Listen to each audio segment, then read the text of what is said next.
Dale, how are you? Hi, Janet. I'm doing well. How are you?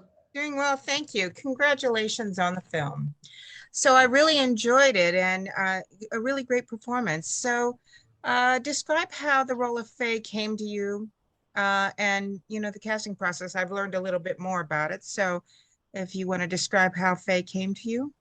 Yeah, in a beautiful way. I got a missive. I got a letter from Max Walker Silverman talking about how much he admired my work and wanted me to play this role that he'd written. Um, and that was touching enough. And then I read the script and just fell in love with it and met Max, and we talked about it. And I was his first choice, and Wes was his first choice. And uh, I lucked out. It was like, how could I turn this down? And I could tell he was a talented filmmaker from watching his short films, but I really, he proved he's quite a tremendous young man. I'm lucky I got this chance. Well, it is beautiful. There's so many beautiful elements to the film. And so when you first read, I don't want to assume anything, but uh, when he sent you the letter, and did you then read the script before you agreed to go forward? Yes, yes, I did. I read the script and I also watched both of his short films. It's good for me to get a sense of how a director works and his style. And uh, but the script was just so pure and simple and full of raw beauty and quiet, which is so unusual. And I love that. There's so much more said in silent moments than when we speak. So I looked forward to working with him, and it was going to be a big challenge. I was nervous and insecure, but I wanted this opportunity to to do this kind of role I hadn't gotten to do before. You have such a strong filmography and background, and you've played so many different characters. So why were you nervous about this role? Because I was in every frame, just about. I know there are gonna be a lot of close-ups. I have a crazy face. I'm just not used to that. And Mhm. it was really beautiful that Max wrote a love story for two weathered character actors in middle age.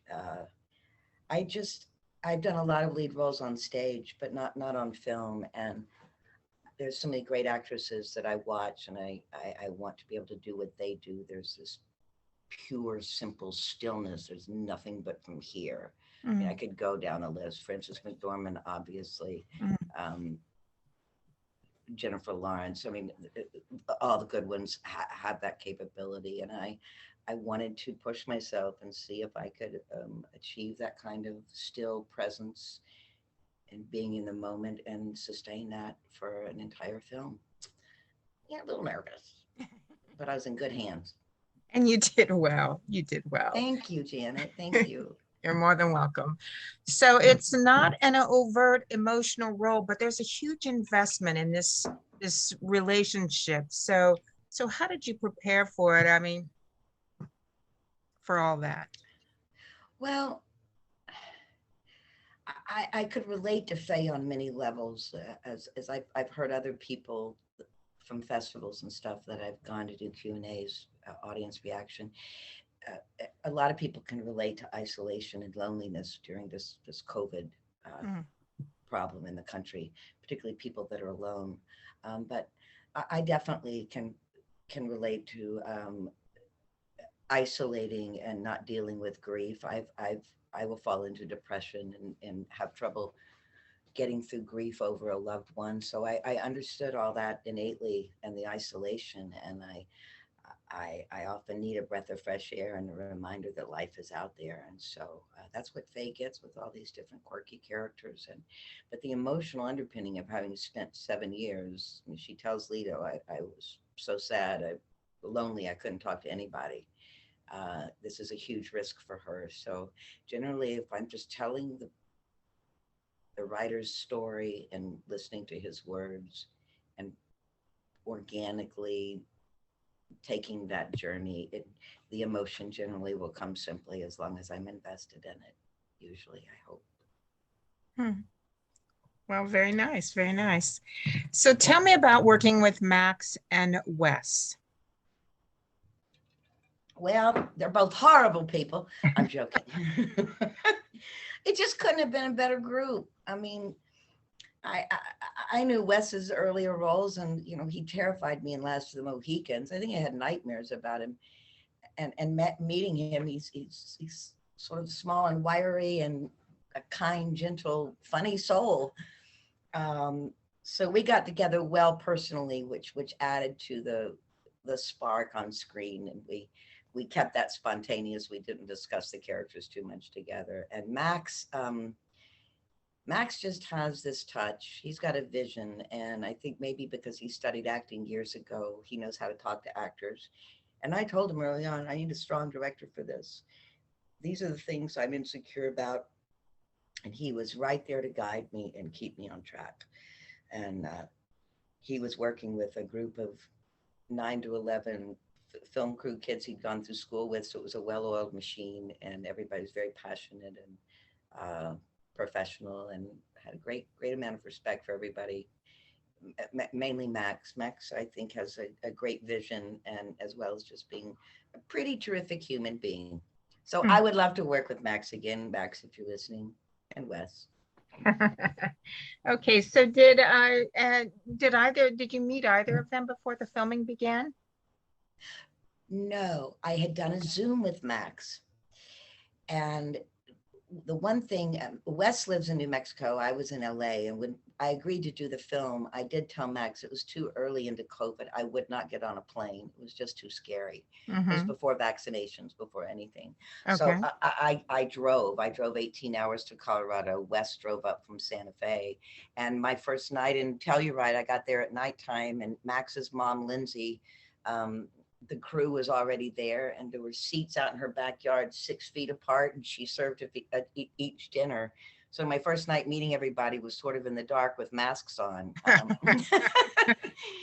But it instantly felt like a family, and I knew that we were in good hands. So Sure. Well, that kind of led into my next question of it looked like it was shot in the initial stages of the pandemic, and so that it was, right? it was. It was my first job, and it was a perfect film for shooting during COVID because it was mostly outdoors, and it was a very small cast and a minimal crew. And they were we were like guinea pigs. We were all nervous about it, but Max's mom, Lindsay, was the COVID coordinator. They were very strict, with masks and how we were given our meals, and we had to get tested every, driving through the little town of Norwood to get your nose tickled at 6:30 in the morning. It's just Mm. part of the new way of life. And we managed to get through with no COVID cases at all. So they did a great job. Yes, they did. So, do you have a memorable moment from the film?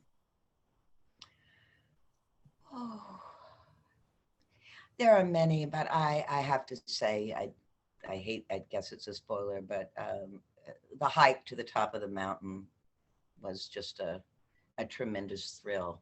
It was the last night of filming, and it was sort of our wrap party. And we were going to camp out, but the weather changed. Hmm. But we were all up there together as a family. We finally could unmask and hug each other and look at the stars, and thank each other for all the hard work. So that was a pretty glorious night. So, what's next for you, Dale? Well, I got a couple of little gigs in New York working on a couple of TV shows that uh, like guest star stuff that I'm Hmm. working on. I also, though, I finished a series that's premiering next week on Amazon Prime. It's the new series of A League of Their Own, based Very on the nice. film. And I play the girl's chaperone, so I'm kind of in every episode. It was a fun role. The girls are terrific.